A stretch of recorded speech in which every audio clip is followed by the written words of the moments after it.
Hi అండి. Welcome to my channel. మీకు గనుక మా వీడియో నచ్చితే తప్పకుండా లైక్ చేయండి, షేర్ చేయండి, సబ్స్క్రైబ్ చేసుకోవడం మాత్రం అసలు మర్చిపోకండి.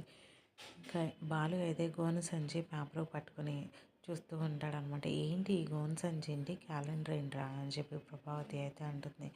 ఏముంది, ఏదన్నా తేడా వస్తే మీరు మమ్మల్ని కూడా తాకట్టు పెట్టేసేస్తారు, అందుకని మా జాగ్రత్త మాది అని చెప్పి ఇంకా బాలు అయితే అంటూ ఉంటాడనమాట.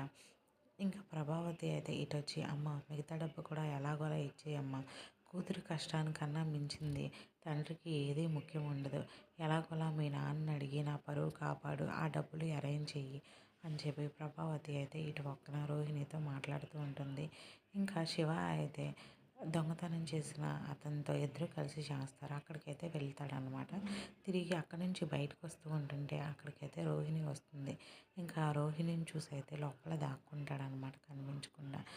అయితే అక్కడ ఫ్రెండ్స్తో అయితే వెళ్తుంది. నాకు 20 లక్షలు అప్పు కావాలి అని చెప్పి రోహిణి అయితే అడుగుతుంది. పక్కన ఏదైనా తేడా వస్తే మొత్తానికే మోసం వస్తుంది అని చెప్పి పక్కనున్న ఫ్రెండ్ అయితే రోహిణితో అంటుంది. ఇవన్నీ అయితే శివ వింటూ ఉంటాడు మాటలు. Thank you for watching. Please like, share and subscribe.